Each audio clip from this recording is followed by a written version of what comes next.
Factz Ova Feelinz, the podcast. I lost count. 38, I believe. 38. Salute to that. It seems like it's been forever, ever. You remember who your last guest was? I'm going to give myself a moment to try to guess. No. Rich Trapper. Hey, that's crazy. Hey, look, let me show you something, Alex. Yeah.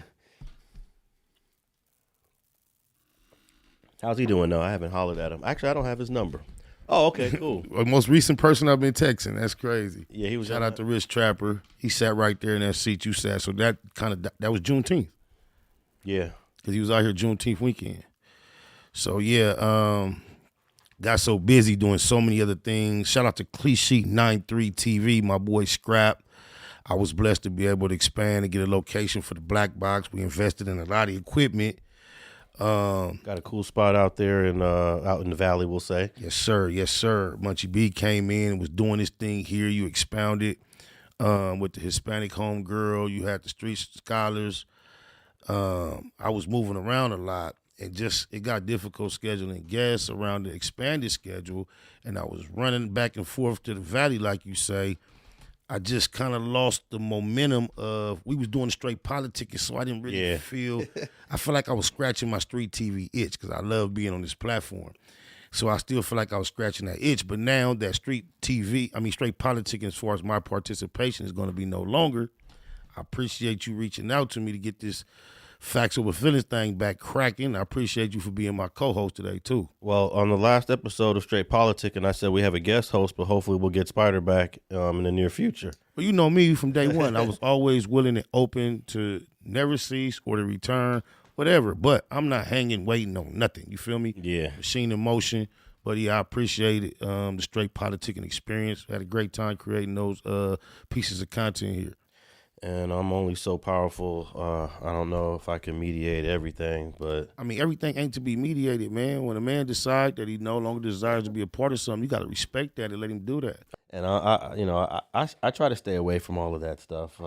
You definitely do. I often think we don't get as much traction on some of the content because you don't clip and title the most salacious part to try to draw that. I respect that though. Well, I might have somebody do that for me though. Okay. Yeah, I might have a person that is good at that and could do that. And then if someone says, hey, we didn't like your title, well, bro, I didn't even do that title. Hey, shout out to my title. When I do the titles, he just do the clips. I do the titles. Go ahead. But I used a YouTube title generator for a few of the titles, but sometimes I forget to use it. But was it Opus or something other than Opus? It was different from Opus. Okay. I forget. But you wanted to talk about your last case that you got charged with, and we were just talking off camera that I figured out in retrospect a way you could have defended yourself in that last case you had, Spider, using something called the Racial Justice Act, which is new to me. I've had 2 Racial Justice Act cases. Both of them came to me in 2024. I just testified in a case in Long Beach where the defendant got caught with a gun. He got pulled over in a car, similar to you. And part of his defense is saying that he was racially profiled in Long Beach. That's great. When you were mentioning that actual law to me, I definitely wanted to open with this because it triggered so many thoughts in my personal experience. Because when I first was referred to the lawyer that handled my case by Nicholas Rosenberg, shout out Rosenberg, good friend of the circles. The first time I texted him and said, hey, I got caught in Burbank with a gun and a pistol. I'm black. I think I was profiled. My white attorney's response was, Burbank? Yeah, no shit. So when you told me the basis of the law, I was eager to find out how long this law has been in place because you said it's a new law. Yeah. And I think I definitely could have benefited from that. I think my lawyer dumped me, bro. Well, it could have been that he didn't know, even though you're an attorney. Not every attorney is going to know of all the new bills, all the new laws, especially this is still pretty new, even though it passed in 2020, the Racial Justice Act. Is it fair to say this is a new thing, 2020? Definitely new. Yeah. My case was caught around summer, mid-year 2022. And for a lawyer that is aware of the fact that Burbank, in his assessment, is a profiling area, I think it's his due diligence when I give him my bandicas to get updated on all the laws that may be relevant to my case.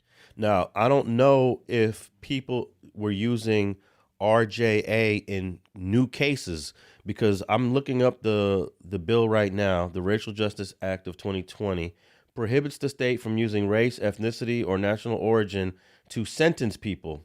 And it also says people can challenge their convictions or sentences if they can prove discrimination in their case. So maybe a lot of lawyers were going off of that thinking, okay, this is for old cases. But I recently learned that you can use RJA for new cases, pre-conviction. Are you just realizing it's being accepted as an argument, or has someone been successful arguing it? I don't know if anyone's been successful, but I was part of that argument, and it's still pending right now. It hasn't been decided. And we did the argument in front of a judge, no jury. So this is for a judge to decide if any sort of racial bias was used when a police officer pulled someone over. Now, we all know in Burbank, Torrance, Culver City, let's just say those three cities because I know those off the bat. If you're black and you're driving in a vehicle at nighttime, there's a good chance you're getting pulled over, and they're going to come up with a reason why they pulled you over. Definitely. Now, if you're black and you have a black passenger, the likelihood of getting pulled over goes up exponentially. Definitely. In those three cities. And probably, and let's throw Beverly Hills. I've never been pulled over in Beverly Hills, but I know Beverly Hills operates the same way, and Beverly Hills is not too far from here. Okay. Now, imagine if it's four of y'all in the car driving four deep through one of these white cities at night. The likelihood of getting pulled over just based on that goes up even more. Don't let your radio even be on. Just on. Yeah. And here's another good thing about the Racial Justice Act and traffic violations is that the body cam footage that the police shoot can be used as evidence against them in terms of the certain things that they say, certain things they didn't say, certain questions they ask. That's another reason why I'm even more convinced I was dumped, because I actually had a suppression hearing in my case where we tried to get the case thrown out based on no probable cause. And we had body cam footage that I wasn't privy to. My lawyer was able to go through it, and he played portions of it, and he questioned the officer that was on the stand, and we lost the hearing. Ended up taking the deal. Well, that's not uncommon.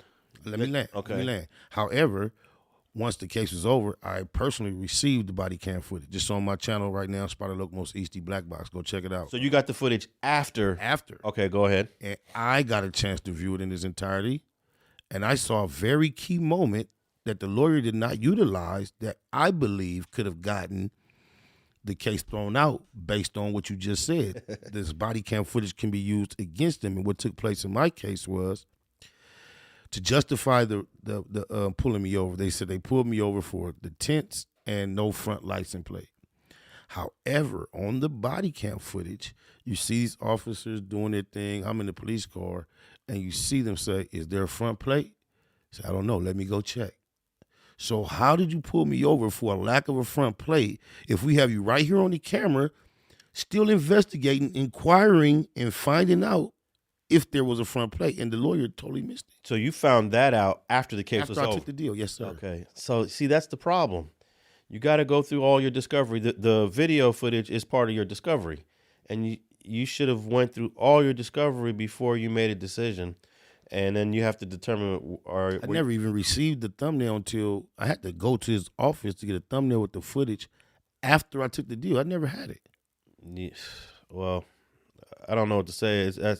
It's unfortunate that the attorney did not share all that information with you so that you guys can make a more informed decision about whether pleading out or going to trial is the best thing to do. Definitely. I definitely agree with you, Alex. Now, I don't know if you was willing to go to trial. Like, for example, the client that I'm working with, he was willing to go to trial, but he lost his suppression hearing as well. He did the same thing. That got denied, and then he said, you know what, we're going to trial. Look, it was 10 up until trial. I gave him that 10. It was 10 more if we had to go to trial.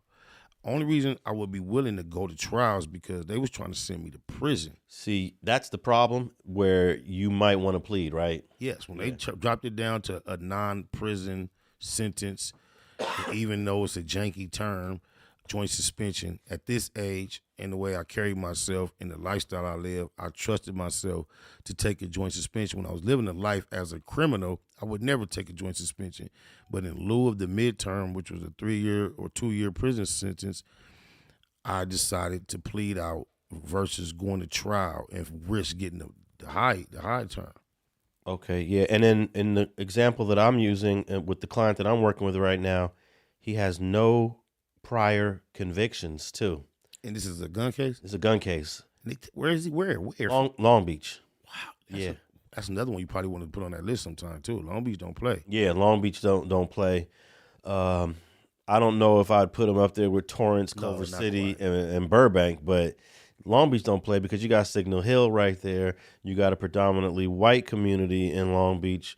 Yes. But yeah, he doesn't have any prior convictions, so that puts him in a little bit more positive position than you. Right. They're using your convictions from the past against you. Yes. And that's why you're looking at, what, 3 years at max or something? Yeah, I think nowadays the max on a pistol, like 16, 2, and 3. I think that's what it is. So yeah, the Racial Justice Act is a new act that a lot of people are using.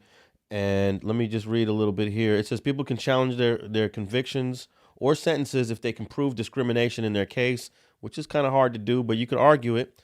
Violations of the RJA include bias, discriminatory language, and disproportionate charges or sentences.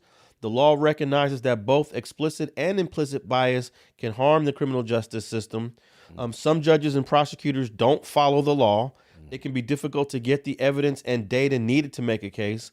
And some counties refuse to provide the information needed to implement the law. So right now there's a lot of pushback by prosecutors, in RJA. Man, I was on the stand in this RJA case from about 10:30 in the morning, and then we had our lunch break, came back, and was on until 3:15. That's a significant amount of time. And this is a relatively minor case. In murder cases, I'm on the stand for like an hour and a half at the most. I was on the stand for probably like four hours. What could they possibly have you discussing all that time? Stuff that had nothing to do with the case. They brought up my Instagram posts. How many likes does this picture have, Mr. Alonso? You get a lot of clients based on your Instagram page. Just really questions that have nothing to do with. There's a lot of objections. How much time were you being questioned by the opposite lawyer versus the lawyer that was? Okay, so the defense attorney, I was on the stand with the defense attorney probably from like 10:30 to about let's say 11, 30 minutes. Let's say 11:10. She took up the rest of the morning, 11:10 to noon, and then came back and 1:30 to 3:15. To me, that indicates that wherever you represent for the defense is very important, and they trying to tear that down. Yeah, they were definitely very aggressive. The amount of aggression from the prosecution didn't match the seriousness of the case. Usually the federal prosecutors are the most aggressive. And I did a federal case about 2 months ago, and I know what to expect. Right. I'm like, all right, do my prayer, and let's go to battle. But I wasn't expecting this in an RJA hearing without a jury, just in front of a judge, on the stand for almost 4 hours. It was absolutely ridiculous. And the motion was denied. I don't know yet, okay. Because the defense had another witness after me. And then they have closing arguments, and hopefully by this week we'll have a decision on that. But yeah, the RJA would have been something you could have used in your defense because it happened in the city of Burbank. Here's another thing with RJA. You're allowed to bring in data. So let's say we have all of the traffic pullovers in Burbank in the last 2 years, and we see that a significant amount of them are black people. Let's say 30% of these people that they pulled over are black, but the city of Burbank only has 3% black residents. That means they're pulling people who are just there for business, driving through in the vicinity. So the data is what proves the bias. You know what I look at in the overall big picture? what I went through that night caused me to appreciate my employment so much better than maybe it was nothing about the letter of the law and all that. Because I don't think I was appreciating it until it was almost snatched from me, bro. So maybe it was more of a life lesson for me in it than just, the actual experience of getting fair justice. But also, you shouldn't have your gun rights stripped in perpetuity because of a prior felony conviction. So I feel like you should have a right to have a gun in your car when you're cruising around. I definitely agree, man. Do you think that's something that be realized feasibly in my lifetime? Absolutely. I think that we already saw it with the Boosie case, where they don't want to punish a person for the rest of their life for an old conviction. It was a non-violent conviction, but usually any felony conviction, you lose your rights to own a gun legally. Right. So we see that there is some movement towards allowing a person that has a prior felony conviction to have their gun rights restored. But of course, it's based on what your original conviction was. Of course, I don't think they're going to let you get it back if you have any sex convictions or any sort of if you use the gun in the case.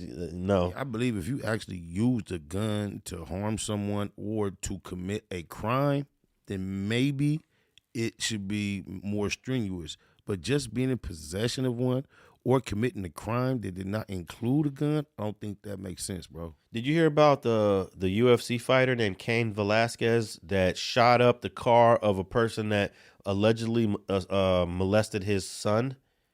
And he followed the car and aired the car out. I sure did. And boom, bro had to go to jail, man. Yeah. This was like maybe 2 or 3 years ago. I think he pled out and got a sentence without jail time. Oh, well, then they looked out for him. Yeah. Because it's crazy.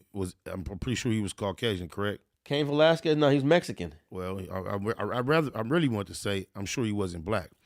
Because I also remember way back in the day, I think it was the 80s, I think it was a karate teacher, took a boy after his father trusted him to go to karate class, and I think the little boy came home with some blood in his underwear or something like that, and he found out the karate teacher was doing something to him. And I think he actually took his son out of the state, and they found the son. They was extraditing the karate teacher back across the country to come to court, walking him through the airport.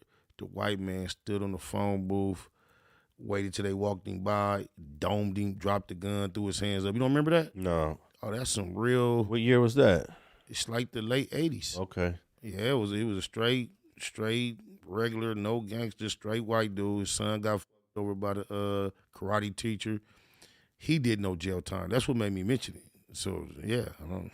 Well, I don't know if Cain Velasquez was sentenced, but I think he pled guilty. They said he'll be sentenced in 2025, so that may not have happened yet. So I'm not 100% certain. Okay. But yeah, that was a pretty crazy case. But he was a professional boxer with no criminal history that saw the person that allegedly molested his kid, because that guy wasn't convicted.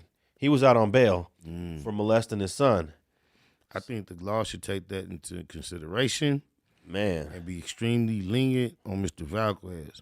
Well, the people were out there protesting on Cain Velasquez's behalf. Yeah. Sometimes you gotta give the people what they want, man. Yeah. Vigilante justice is not totally prohibited in my book. So yeah, he hasn't been sentenced yet. I don't think 2025. But I don't think they're going to send him to jail, because obviously he pled guilty or pled no contest, knowing, I guess he talked with his attorney and they have some sort of discussion on what we're going to get you. That's exactly how I thought when they tried to make me believe Young Thug pled guilty without any indication of what the sentence was going to be. They had to have some backdoor conversations to say, look, if you plead guilty to this, we're going to give you that. Definitely. Yeah. Definitely. But, of course, we don't know. We're just watching We're not posting those. Yeah. So, but, yeah, I would love for the people out there to learn more about this RJA, because many of us have been through the system because of racial bias. Mm-hmm. And that's why it's retroactive. So even if you got convicted of a case, even if you're sitting in prison right now and you believe that your case had any level of racial bias in it, you can file a motion. So tell me this: what triggers something like that? Are there people lobbying for these type of things? Well, yeah, they actually have in downtown LA. There's a team of public defenders that are just focused on RJA cases. So I guess they go through the computer system and they find the cases and they reach out. What triggers a change like this in the laws? Oh, well, that was a bill that was passed. So it had to be an assemblyman or a senator here in the state of California. Shout out to that motherfucker. Whoever you is, man. We often hear about the laws getting more strenuous and making it harder on us in general. But to find out someone behind the scenes is pulling strings to make things more fair, that's kind of refreshing. And of course, the governor has to sign off on it as well. So Newsom has to sign. I believe Newsom has to sign off on it. But let's see here. It says here, California prohibits the state from seeking or obtaining criminal conviction or imposing sentence based on any person's race. I was trying to get it. Here we go. Assembly member Ash Kawla from San Jose is RJA's primary author. So Ash Kawla is one of the persons behind this RJA. And let's see what Ash Carla looks like. Let's pull up. That's crazy because I wasn't going to blast him, but the lawyer I said that dummy, his name is Carlo. Do you think Ash is Ash Carla a male or a female? You think it's a weird name? Oh yeah, because the Carla made me think of Carla's the last name. The first name's Ash. I think Ash is still male. That's male because it would be Ashley. You wouldn't stop a female's name at Ash. It would be Ashley. You were absolutely right. There's Ash Carla, 53 years old, born in 1972, from San Jose, representing the 27th Assembly District. He has been the primary author for the Racial Justice Act. I don't call it a non-melanated individual. Salute to him, man. Yeah, but he has to have some sort of background to understand that this racial justice is a serious issue. He went to Georgetown University. He went to UC Santa Barbara, and he is a Democrat. He was born in Toronto, Canada, but he grew up in California, I believe. He's been in San Jose for the last 37 years. He's 53 years old. So yeah, he's been here since a teenager. And he's Canadian American. He's identified as Canadian American. Ash Carla, tap in. Actually, you know what? I think I might want to sit down with Ash Carla just to ask him the motivation behind this Racial Justice Act. That would be interesting. And what was he thinking? Like, what was the chance of this even passing and getting signed and becoming actual real law? All right, well, in retrospect, man, you had action. I had action, man. And that video cam is really the same thing with my boy in Long Beach that I just testified on. Most of the evidence is the body cam footage. And here's another thing. In this case, we have the body cam footage of every single cop. So we got different angles. We have multiple angles. Okay, you have multiple angles? Okay. So how many cops eventually came on the scene on yours? I'm just guesstimating from looking in the back of my mind, maybe about 4 vehicles, 6, 7 cops. Okay. And they were having this I was driving my son's car, which is a souped up Pontiac G8, I think it is. They don't make them anymore, but it's like on the white boy side of things, it's a super cool kick-ass car. But my son just loves that style. It's lowered, big pipes, it's loud. I hate how loud that motherfucker is. I was trying to be low. But when you read the license plate, it comes back to CDC because he's a correctional officer. So they initially put up on the side of me, bro, to my, hey, nice car, with the most friendly. But as I rolled my window down, they seen what I looked like. Everything changed. Everything. Plus, I think you said you had a blunt in your mouth. I had a very small piece of the tip of an end of a piece of marijuana I had smoked way earlier, and it was hanging out the tip of my mouth. But this thing, I rolled down windows, no smoke. So it wasn't like I was smoking. It was just literally dry, sitting there just on the tip of my mouth. It wasn't like I was burning it. And they probably put in the report that they did smell marijuana because either you were smoking, and plus that they showed the bag on their Instagram post. Oh yeah, but I mean, it wasn't like I had a whole. It was a nice size bag. It was a pound. Yeah, okay. It was a person, like a small person sized bag of weed in the passenger seat. Damn, that was a whole pound, huh? A whole pound. Well, I had it probably for like 3 days, but it started off as a pound. Yeah. Okay. So did they put that in the report that we smelled marijuana as a reason for the search? Well, I remember we tried to debate marijuana not being a reason for the pullover, and the judge making it clear that's not a reason they stated. Okay, they didn't The put that. license plate intent. It came up, the blunt, but then we tried to argue the blunt, and the judge, I feel like it was Mickey Mouse court, bro. Okay. But you drive through that. You still drive through Burbank all the time. Definitely, man. Definitely. Shout out to 4 Extras and Break Baby. I might be going to Burbank pretty soon. Oh, is that right? Yeah. Let's talk about that. Well, I don't know if they had a reaction to. Yeah. So. Yeah. I already know. Yeah. So. Adam is definitely gonna want to bring you up there to talk. I really don't give a about talking to Adam though, but I'll go holler at the Crips though. Okay. Yeah, neighbors. But if that's the reason why they want to bring you up there, you know how I feel about that. I think we've already talked enough about that on the internet. I definitely agree. I really have zero interest of being in that building, but I am glad to see the homies up there. You know, when 4 Extras first came on the scene, it was tension between him and Brick Baby. Yeah. And then recently it's been tension between Brick Baby and myself. I don't appreciate that type of tension amongst homies. So to see it all over with, everybody was looking for Brick Baby and 4 Extras not to be able to coexist, to see them to be able to make it work. I applaud that. So regardless if it's talking about that or anything else, I will be willing to go back up there to politic and holler at the homies. Yeah, that's cool that they were able to all iron out their differences of opinion and come together. And I'm assuming that also includes Spody Face, even though we haven't seen him lately. Yeah, he's incarcerated, but you know they like bread and butter, man. They're inseparable. Is he gonna be getting out soon? Yes, I believe so. Okay. And I just like to remember and recall, now that the homie up in that building doing his thing, just remember when he couldn't get in that building, I opened my doors for him the same day. Him and Spotty Face tried to gain entry into that building. They weren't capable, even though he was talking to the owner of the building, the boss, Adam himself. He turned them down, and I opened my doors for him, even though I wasn't even planning on be streaming that day, because that's what homies do for each other.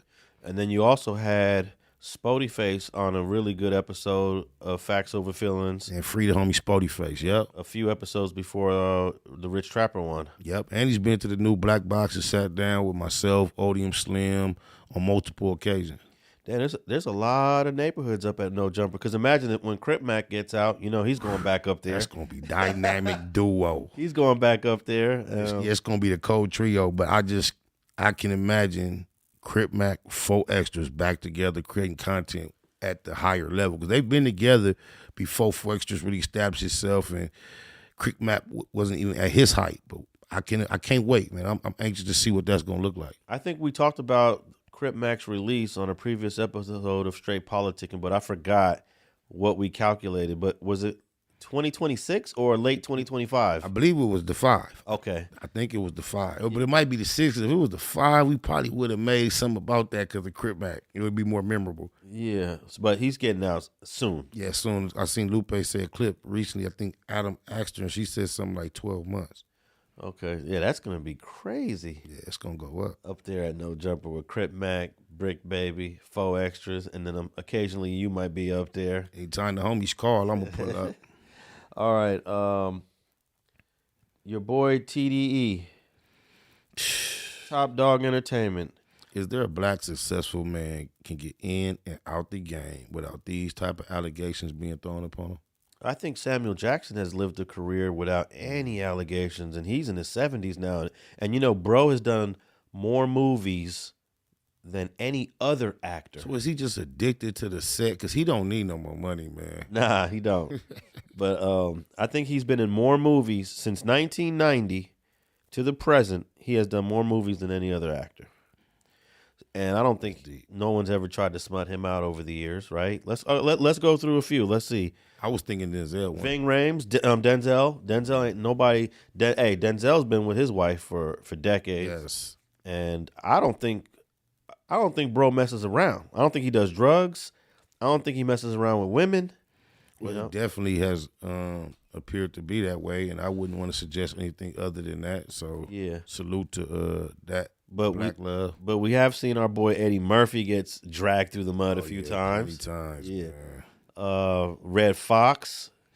Are you taking it back? I'm just thinking that IRS case. Oh, so yeah, we're gonna go outside of when I said these Wesley type of Snipes? allegations, I was thinking about the touchy-feely, anything of that nature. I'm thinking anything criminal. You know? Anything criminal. Wow, yeah. Oh, wow. Like Wesley Snipes on the tax stuff. So I guess you consider this a tax crime. That's criminal, yeah. And then he even said that I don't believe in paying taxes. Damn. But I don't know if he ever had to do jail time over that. Wesley? Yeah. Yeah, he went to prison. They sent him to prison. Yeah, that's why shout out Sticky Fingers. My nigga Sticky Fingers got to be Blade because Wesley had to go to the pen. Wow. Yeah. They did my boy Wesley Snipes. And you know, for a nice little run in the 90s, your two major black actors was Denzel and Wesley. Wesley was that nigga. Yeah. He made black cool as far as the actual black. He made that shit fly. They had a nice little competition going for him. Yeah. But it seems like that derailed him. And of course, Denzel ascended to, the throne. The top, yeah. He definitely did. But no, I think there's a few brothers out there that know how to navigate this. Ice Cube, if we gonna go no criminal. Yeah, Ice Cube has never been in trouble. None. Squeaky clean. But Dre's been locked up a few times. Yes, he has. He's been shot up one time. Yeah. Yeah. So, hey, I was just thinking, Remy Ma's son caught a murder case, which is bizarre. And I was just watching the new OJ Simpson documentary on Netflix. It is amazing. How could anything related to OJ Simpson still spark interest, for real? Man, they did a documentary like no other OJ Simpson documentary ever done before. I think it's 4 parts. So is it pro, anti, or neutral? Man, it is neither. It is neither pro, anti, nor neutral? It's if you they show all the evidence that he guilty. They show all the evidence that he's innocent. They talk to both sides. They got Carl Douglas, who was on the defense team. They talked to Ronald Goldman's sister, who hates OJ. They got who was the other prosecutor? That was Marsha Clark and Christopher Darden. They got an incredible interview with Christopher Darden. And Christopher Darden, I don't know, Christopher Darden believes he's guilty, but Christopher Darden also knows they screwed up. So he's on both sides. And the way he answers the questions is, I believe OJ's guilty, but I believe this trial was effed up. Well, yeah, I mean, that's what I was trying to tell you with another conversation we had at one point. Just because somebody gets found guilty or not guilty, I don't allow that to indicate to me whether I believe they did it or not. Well, yeah. And then the technicalities of law, the improper way the law can go inside the court, all that can indicate guilty or not guilty, but the person's actual guilt or innocence can still be, undetermined. And then they had the most controversial person of that entire trial. They interviewed him. Let me guess. They interviewed him. Mark Fuhrman. Damn. And they asked him about all the racist stuff that he said in the past. Oh, that must be good then. About using the N-word with the hard ER. What'd he say? They asked him, are you racist? He said, I ain't even going to sit here and say I'm not, because that's not fair to the people who believe I am. I'm not even going to try to even debate that. Wow. I was like, that's deep. Wow. He didn't sit there and say, I'm not racist. I just said a few inappropriate things. He did not go that route. Wow. He basically owned it. Wow. They ask him about planting evidence? They did. That was a huge part of, I believe, part 2 or part 3, the planting of the evidence. They even had a juror in this documentary, one of the jurors. So it was incredible. Even if you think I know everything about this trial inside and out, but it was still an incredible 4-part series. I ain't gonna guarantee. I might have to check that out. Tell me this: before Eazy E passed, do you recall him making appearances in public with Mark Fuhrman? No, I don't. Press conferences. You think you could put Eazy E name, Mark Fuhrman name in a Google search real quick?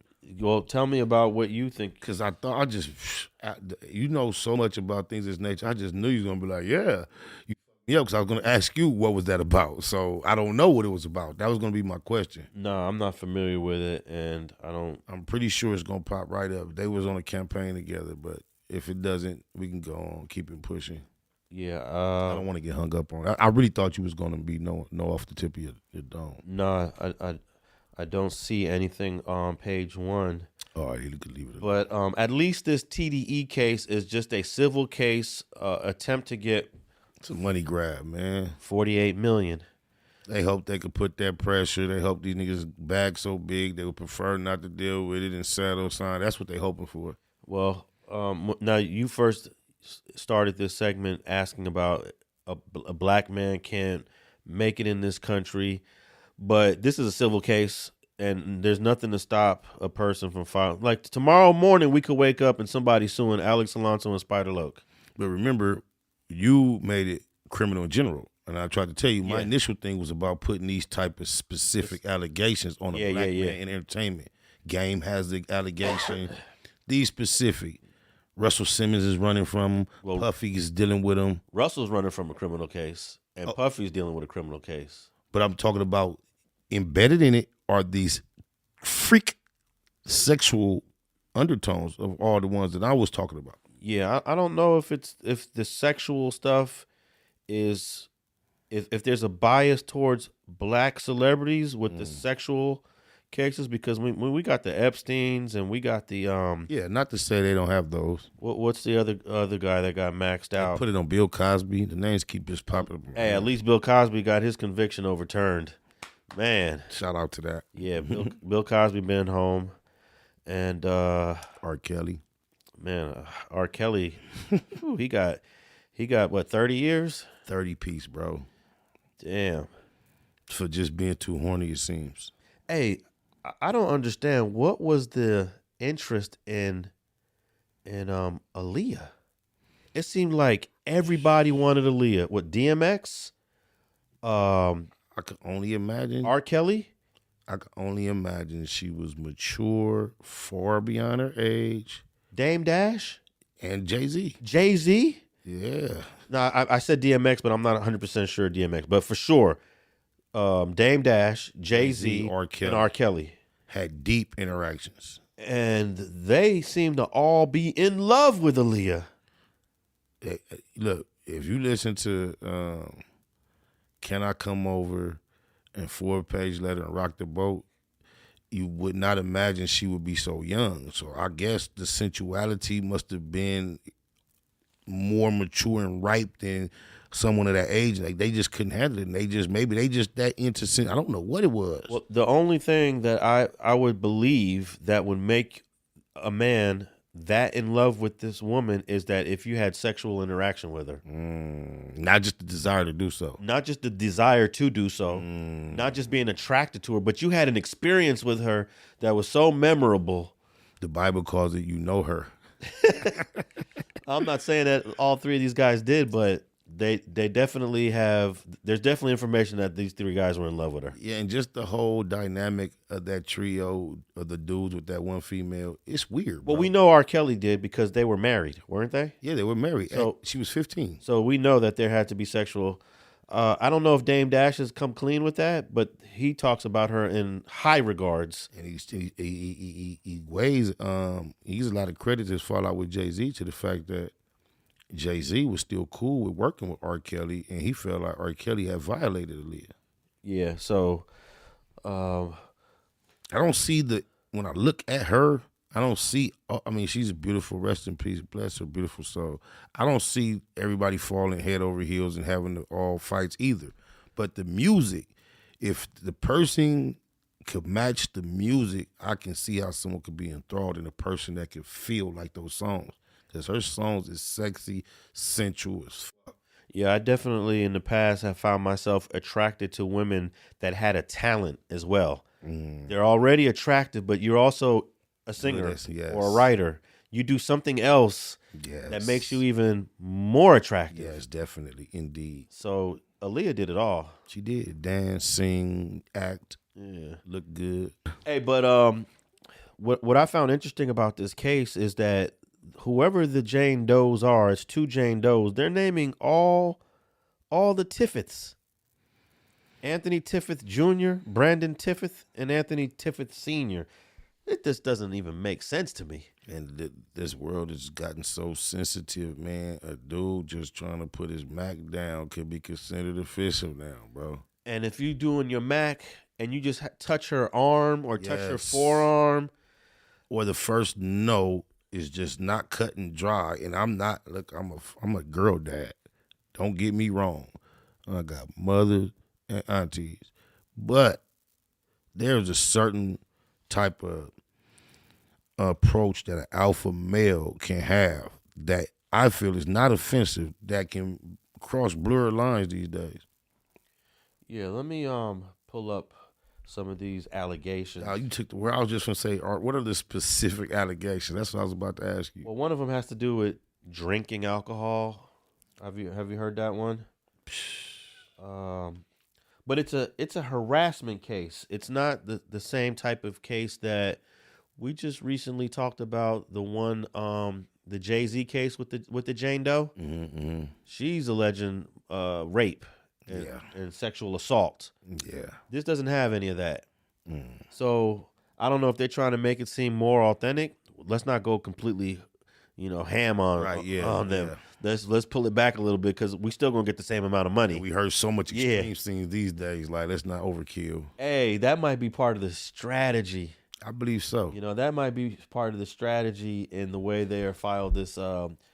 It's a sexual misconduct case. Do you think it has anything to do with Drake being sore about the way things are working out between the two camps right now? I really think it has to do with the way 2024 went with all these sexual allegations. Diddy, TD Cassie, Jakes. Jay-Z. Oh yeah, TD Jakes there's something weird about that dude. I hate to say that, but Oh God, I agree. I was just listening to his sermon the other day, and I was just like, none of that is biblical, Whoa, bro. None of what you said is biblical. Thank you. He just speaking there like from his own understanding. That's what they pay for. And I'm waiting. My dad used to say this all the time. Count how many times he opens up the Bible. If it's when he first began it, that'd be it. Yeah. If that much. Man, but there's some good preachers out there that know how to run game. They'll have that Bible in their hand the whole sermon, and they ain't speaking Still ain't nothing. You true. They ain't speaking nothing, and they got that Bible in their hand the whole time. Right. All right, but it says here that the Tiffits, a woman accusing Top Dawg Entertainment of sexual misconduct has responded to the label heads calling her suit a shakedown. So I guess one of the Jane Does decided to come forward. Linda Luna, one of the women involved in the suit, so she ain't a Jane Doe no more. Now That's what I had thought. they're gonna go deep on Linda Luna. What? Okay, uploaded a couple posts speaking out against the label's accusations, and she said accusation that she and Aya Al-Tahiri never worked for TDE. There's like this fine line on, do you work for StreetTV? Do you work for No Jumper? Mm-hmm. There's always this, there's not clarity on what it means to work for someone, to be a contractor, to be a partner. I don't care about none of that.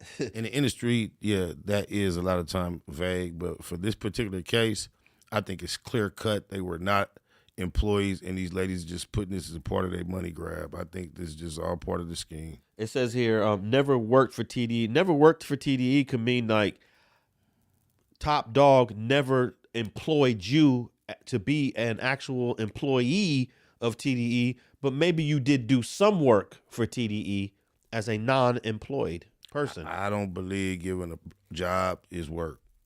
I believe these some groupies that was hanging around, got their heart broke, thought that whatever association, affiliation that they actually had was going to actually mean more, be more, go further. When they realized it didn't, they were disappointed, and now they're disgruntled and upset and making a bogus claim.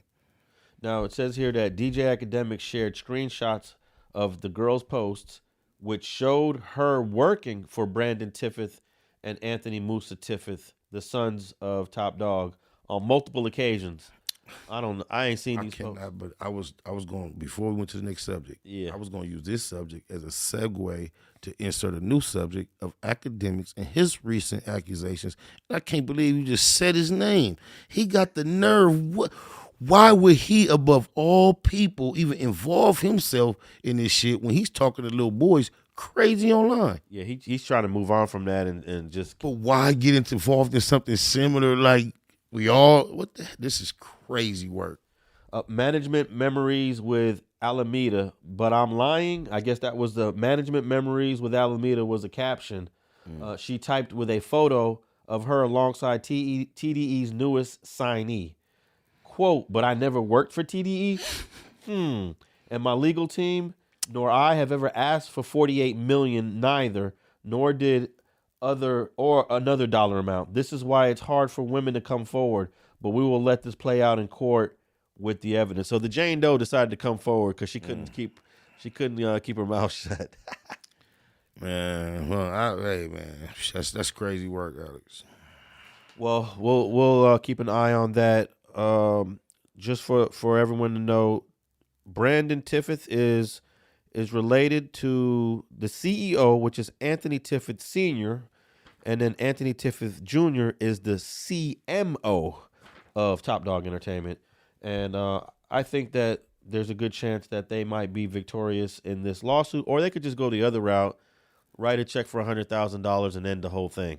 And I think that's probably what the people making the complaints are assuming and shooting for. It says here that the two women are. They said that they were employees subjecting. I'm putting this in quotes because the article says it. Subjecting the women to sexual harassment and assault and unwanted sexual advances.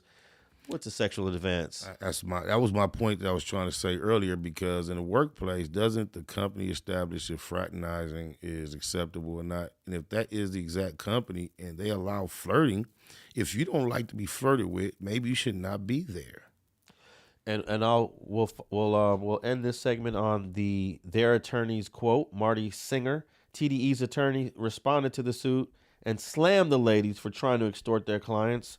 He said, "This is a clear example of a shakedown lawsuit by Linda Luna and Aya Altayri, Altayri, who made a demand of $48 million through their attorneys on fabricated claims, and whose attorneys are looking for their 10 minutes of fame." That's TDE's attorney. And there ain't no way on God's green earth that these women are ever going to get anywhere close to $48 million. Even if everything is true, it's not $48 million in damages. But that's the way lawsuits are usually done. You shoot high, and you never really expect, from my understanding, to get the number you actually going looking for. Yeah, you don't get that number, but like, for example, I worked on a case with Carl Douglas, who you'll see in the OJ Simpson documentary if you worked on it. He filed a wrongful death lawsuit against the LAPD for $15 million. That was the request, $15 million. And if you look at wrongful death lawsuits, they usually don't go as high as 15, but it could be 15. But most of them end up, $3 million, $5 million, $7 million. So he went high, but he went at a number that is possible to get. Because we have seen numbers that go that high, but most of them go a little lower. I have never seen anywhere near $48 million. My strategy believes if you want $1 million, ask for 48. You might end up with 15. The most they're going to get is in the 6 digits. Hundreds of thousands? Yeah, definitely.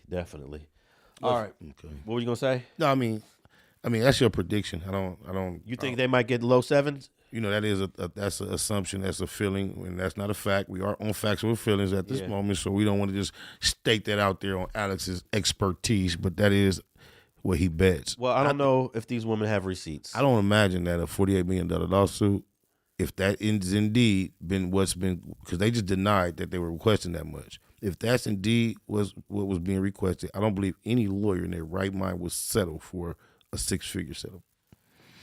Yeah. I don't even think he could get his fees out of that if he thought he's charging them more than 6 figures to get his fees. Well, it does. I don't know how popular the two women's attorneys are. The two women's attorney could be some dude straight out of law school that's brand new, fresh. Yeah, but that'd just be another assumption too, though. Yeah, but I'm saying if it's a lawyer that is not high profile, $100,000 is a decent payout.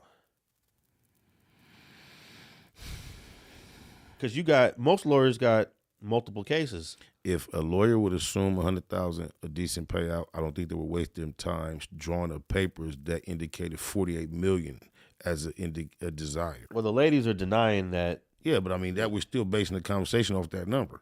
Okay. Well, I said we were going to wrap this part up, but I was going to read something else. But we'll move on to let's talk about Kendrick Lamar. Not what the Grammys.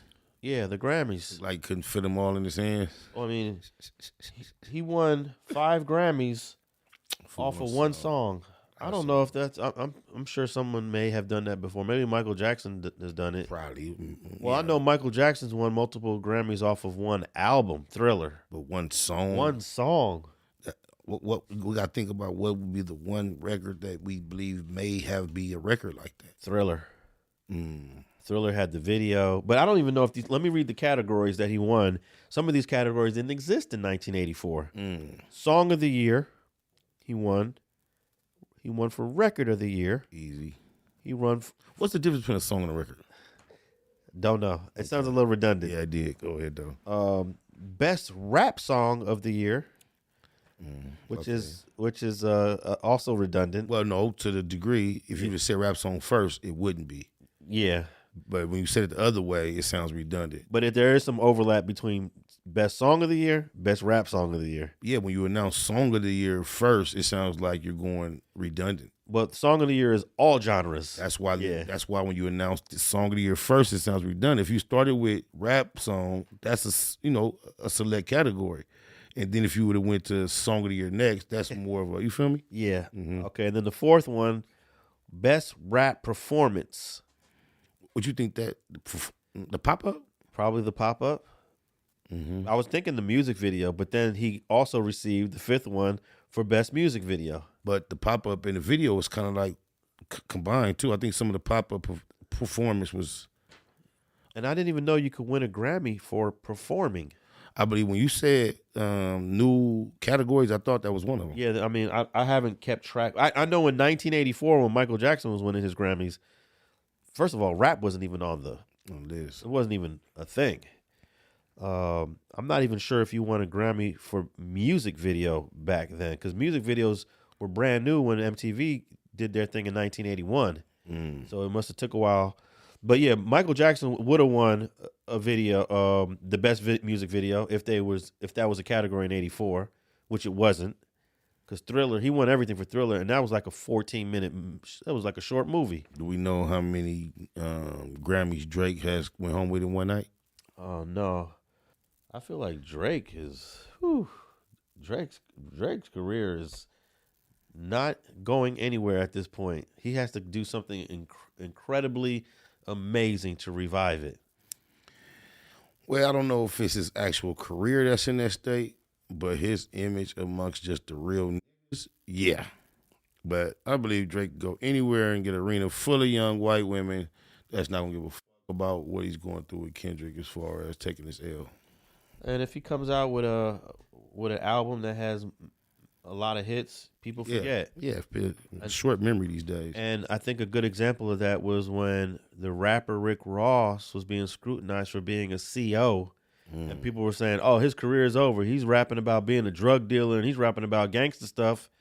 He just continued to put out hits. It's like it never slowed him down. Nah, he put out hits and people forgot about it. Yeah. And there were people saying his career was going to be over. Yeah, I would assume. Yeah, one person in particular. Who's that? 50. Oh. Yeah, he was on the bumper about all Was that. 50 and the rapper Rick Ross doing their back and forth back in like 06? Yeah. When Rick Ross came on the scene, that's when 50 was calling him Officer Ricky, trolling him. Oh, from the very beginning of his career then. Don't make me date it as 06, but it was way, way, way, way, way back. Well, I think his first hit was BMF. Oh no, Hustle. Hustle. Every day I'm hustling. Every day I'm hustling. I want to say that was 05. Okay. And then it just seemed like maybe a year after that, the whole CO allegations. If I recall, I believe it's how petty I believe it had started. They had supposed to been at the same place somewhere, and either did or did not acknowledge one another, and then one of them went somewhere and said he walked by me and didn't say nothing. It just started off with something petty like that. Okay, Drake says he's very much alive as he breaks his silence following Kendrick Lamar's Grammy wins. Yay for Drake not being dead. I mean, were people really thinking that he was going to do something? It's just, I guess he has to show, you got to make some type of gesture to show you're not bothered. Whether you're bothered or not, you got to come across to appear unbothered. Okay, and none of these Grammys have anything to do with GNX. That might be next year. Yeah, I think if you put it out at the end of a year, it's eligible for consideration the following year. And when did that drop? December or November? Like November, I think. Yeah. Okay. So, man, Kendrick is he is holding the throne, and his tour coming up, and I'm assuming he's going to drop another album. I think I've heard so. He's going to be also probably the top dude in 2025. Right on, K-Dot. Right on. Do your thing, young man. And K-Dot is not with TDE anymore, is he? I don't believe officially as far as the way the deal was structured from the beginning, but I don't think it's no separation between the people, the members, and the camp, the actual way they thugging, though.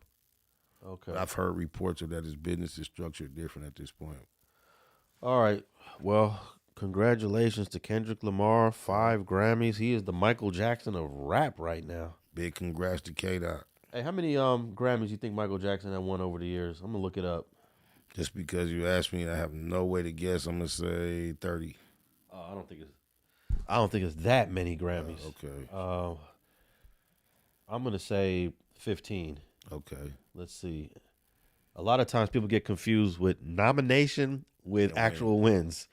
Michael Jackson Grammys. Let's see. Okay, according to Wikipedia, Okay. Michael Jackson has won 13 Grammys. You was almost on the nose. And most of them were for Thriller. Oh, okay. Let me see here. Wow, he was nominated 38 times.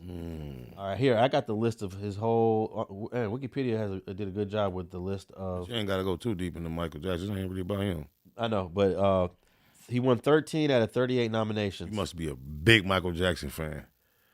When I think of Grammys, and the Kendrick Lamar photo, he's holding all the Grammys, and there's a picture of Michael Jackson back in the day, kind of doing the same thing. Okay, that's where you get it from. With the multiple Grammys.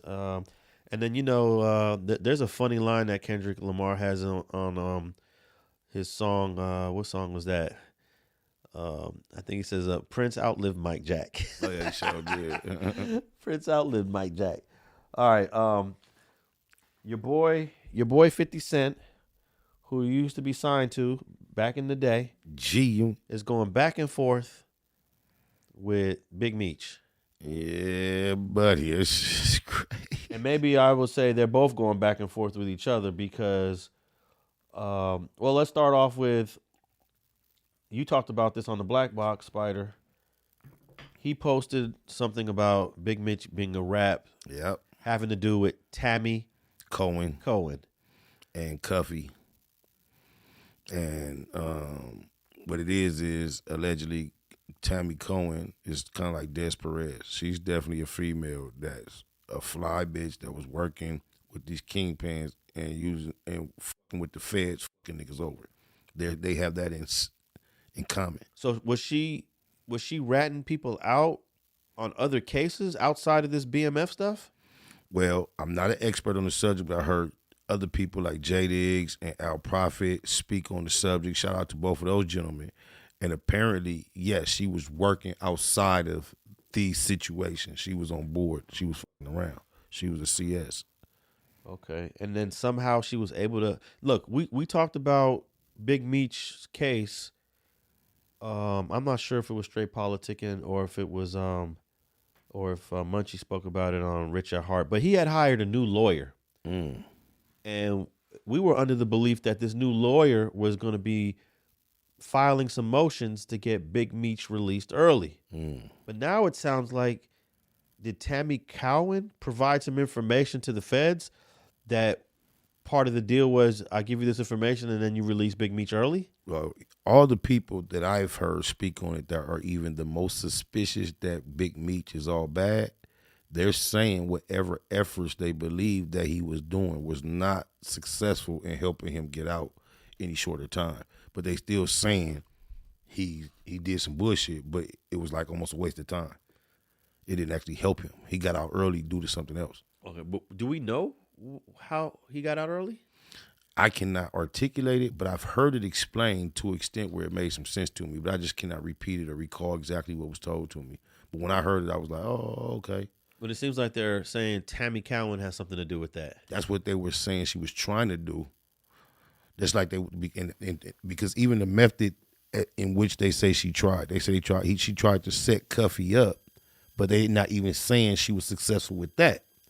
But they saying throughout her trying to set Cuffy up, the feds got on his line and he ended up getting found guilty of some other shit. So I don't think it's about being successful as much as making an attempt. So why all of a sudden would 50 Cent post a photo on Instagram of a rat and then making a reference to Big Meech? Well, apparently it's the same age-old 50 Cent story. He got extremely displeased with Game for taking photographs with individuals in the industry, rappers in particular, that he considered ops. Rick Ross falls into that category. Recently, Meech been politicking with Rick Ross, the rapper. So it seems that 50 did not appreciate that to an extent as to why he would do that. Okay. Well, I'm not surprised that Big Meech would tap in with Rick Ross. I'm sure Rick Ross been trying to tap in with Big Meech over the years. In fact, he put him in a song, I Think I'm Big Meech. And Larry Hoover. Months before Big Meech was arrested, he told me personally his desire for a rapper to like take on his image and his legacy and tell his story through them. So I know for a fact Big Meech, whenever he heard that song for the first time, I know that shit made his heart feel like this, bro. I know personally. And he was in the feds when that song came out. He was in the feds. And prior to going to the feds, he let me know, I know I'm on my way, Spider. I know they coming to get me. And he told me the thing that'll make it all worth it was if a rapper was to do what I just described. And the closest thing we got to that was Rick Ross making that song. Okay, so were you able to hang out with him down in Atlanta, or was he here in L.A.? Well, I met him here in L.A., in Gardena specifically, and then I actually spent some time with him in Miami, and I believe Atlanta is only Atlanta. I think Atlanta, just Miami and Atlanta, but the majority of the time that I got to be around them in their heyday was in Miami. In New York, too, but Blue in particular used to come to New York. When he was in New York, he used to come to the G-Unit office and fuck with me. Yeah, we might leave and go holler at Meech. Which Blue? Blue Davinci. Oh, okay, Blue Davinci. Yeah, Blue Davinci. Okay, Blue Davinci was definitely part of the BMF squad back then. Oh, definitely, definitely. He met Meech around 1999. I met him around the same time. And he was there as an artist, and I guess Big Meech had plans of creating the BMF record label. Yeah, shout out Wino from 190. Me, myself, Blue Davinci, my homie Spade, we was all rapping with Wino, and it got to a point where that shit wasn't really doing what we all hoped it would do. We was kind of frustrated. And Blue started popping it just like this. Hey, man, y'all should come fuck with me. I met some niggas. They gonna do my music shit, but they don't give a fuck about no music because they get money. That was the initial way he was popping it. So that's risky because if music is not the priority for a group of guys that got money, it just sounds like maybe that's just something they want to do to legitimize their money rather than really push the music. But they was really putting the money into it. Yeah. And what happened was the feds got on their bumpers so early, it was known throughout the industry, the feds had contacted all the major labels and told them, you better not do it. Because BMF was marketing himself as, we don't want no money. We got our own money. We just need your system. And I think that was like unheard of ever in the industry. So was Blue Davinci going to be one of the first artists on BMF? Yes, Meech has documentaries back in the day where he did interviews and he explained and described. He said a lot of people take $1 million and they get 3-4 artists and try to blow them up. He said, no, we gonna take $1 million and put it in one artist, because all that focus that million could do with these dudes, no, all concentrated on one, it's gonna make that situation bigger, and then we can launch out and make. That was his philosophy. Yeah. So Blue had a very, very large stage to hold down solo. But the feds were watching all along. Yeah, I remember being in a strip club with BMF, and me and Blue was kind of like off to the side from the crowd. And I swear to God, it was 2 white boys in there with like fitted caps on, polo shirts. They wasn't drinking. They wasn't tipping. They was staring at the BMF crew, just watching. And that nigga Blue tapped me. He was like, Spider, let me show you how we do the feds. He just started throwing money on them. Because in the club, they was rapping like the BMF music. So it was like BMF, it was like Blue verse. He rapping his verse, and he throwing money on the feds. The money is falling on their hat. They must have had, now I'm thinking about it, cameras or something, because they was sitting like this, just staring. Even when the money would fall right here, they wouldn't flinch, knock it off or nothing. They just keep staring. But you're basically taunting the most powerful government on earth to come arrest your ass. But this is what I'm telling you. At this same period of time, Meech already told me, I know they're coming. He wasn't like he thought they was coming. He was suspicious they was coming. He knew they was coming. So in my way I gather it all, it was already too late. That's like telling the police, fuck you while you getting handcuffs on you. It was already done. But maybe Blue Davinci thought, I'm a rapper. I'm not involved in nothing criminal under BMF. They're not going to come for me. I'm just a rapper. Well, I know he would never want to admit that, because if that were the case, and it may be, that's not the way Blue was pushing it. Blue was pushing like he was heavy D-boy too. So if he had that in the back of his mind, none of us would never know that, because he never claimed, he claimed to be heavy in the game like everybody else. And if I can recall correctly, I might be wrong, I thought Blue's initial charges for like getting fake IDs, because I know a nigga from the opposite side of BMF, the 263 side, named T. Biles from Nashville, and he was indicted on the BMF indictment, and his whole charge was about getting fake IDs. And back then, him and Blue was real tight. And I thought, if my memory served me correct, I thought him and Blue had the same charges. I thought Blue's charges had nothing to do with narcotics whatsoever. However, I thought he was charged with facilitating and being involved with fake IDs and things of that nature. I could be totally wrong. It's been quite some time. Well, whatever his charge was, he only took, I don't want to say only, but 5 years, which was very small compared to what they gave the other guys. Substantial in reality, but in comparison, yeah, it's extremely small. Big Meech and his brother and a few other guys was getting 20 up to 30 years. So obviously the feds knew that he wasn't a huge part of the criminal enterprise, but you know, if you're a part of anything, they're gonna hit you with something. Correct. And then I've seen another individual, can't recall his name, but he was real close to Meech. And he was saying the whole structure was nobody y'all saw was part of it. All that was smoke and mirrors. Y'all, they was looking like they was D-boys, thugging out here, popping bottles. None of them people was really part of the operation for the most part. That was all to throw off the peoples. Well, I later found out the Campanella Park Pirus got indicted in a BMF in 2006. What year was the first BMF indictment with Big Meech? That would have been like 6 or 7, I think. 02. No, I thought it was more like 02, 03. Oh, I don't know nothing about that early. When did Big Meech get arrested? I didn't sign the G until 05, and I was hanging with Meech. Fully signed it 05. Oh, okay. Yeah. So he got arrested around. Okay, so I met him in 99, but I was still hanging with him when I was signing G Unit, and that didn't happen until 05. Okay. So all these guys got arrested, and then when the Campanella Park Pirus got arrested, 07 maybe, in the indictment it says that they were supplying the work to BMF. So I guess bro was buying stuff from California. Anybody in the game, when they come to California, it's never to sell dope. the whole legacy of California dope is about us taking it elsewhere or people coming here to get it. So the fact that he had a Cali plug don't surprise me. Yeah, but how does the guy that Big Meech is the guy with the plug in Cali ends up making more money than everybody? No, just because that was the plug don't mean he was the plug. He was the plug to the plug, probably the middleman. And the plug probably wasn't trying to meet Meech. And that's probably how he was eating.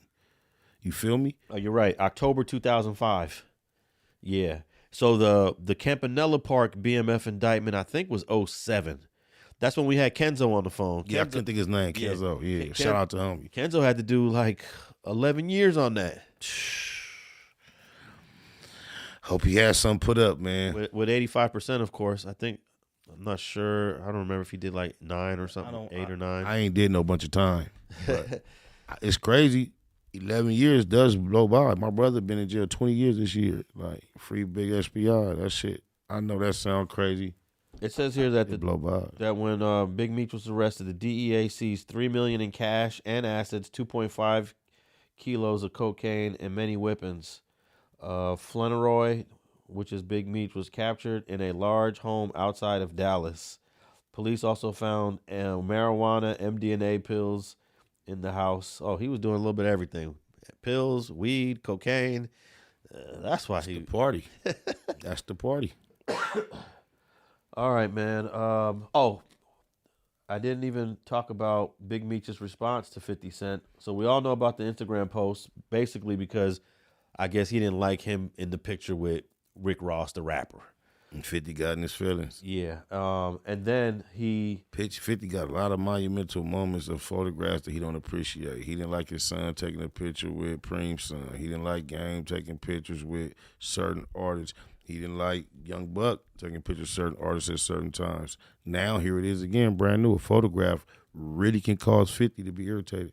So Big Meech posted a picture that he took with him and 50, but on the photo, he put a rat and a piece of cheese over 50 Cent face, and then in light blue letters, he wrote "Internet Gangster," and a Ja Rule song is playing in the background. Clap back. Clap back. So I wonder if Ja Rule is added to the roster of any of these festivities they finna have. I know Rick Ross got his car show coming up. Big Meech got his party on the 13th. I wonder if Ja Rule is on the guest list. All right, let me read a couple of the comments here. He's not an internet gangster. He's a guy who made your son very famous and added a bigger legacy to your name, and you did business with him with an opposition of his who did nothing for you but shout you out in a song. Made his dreams come true. That's what y'all don't get. That was a dream of Meech. He was finna go face to face when 50 was scared to with him. I used to try to get 50 to unite with Meech, try to introduce him. When 50 went on a campaign on the internet and they asked him, well, why you didn't fuck with Meech before? He said the most corniest shit in the world. He said, I didn't want to go around that because I know me, I would have wanted to cop bricks. You thought Meech respected that? That shit sounded goofy, corny as fuck, bro. All right, another person wrote, 50 a loyal dude, Meech is also, but 50 Cent got a side that he chose. The streets chose Meech, and everybody loved Meech from the streets. So we love 50 from his music and movies, but Meech feed everybody. That's the different. Meech get love in New York, and he don't got beef. 50 got played. When Meech was out here, you were scared of him. You didn't want to take no risk to fuck with him.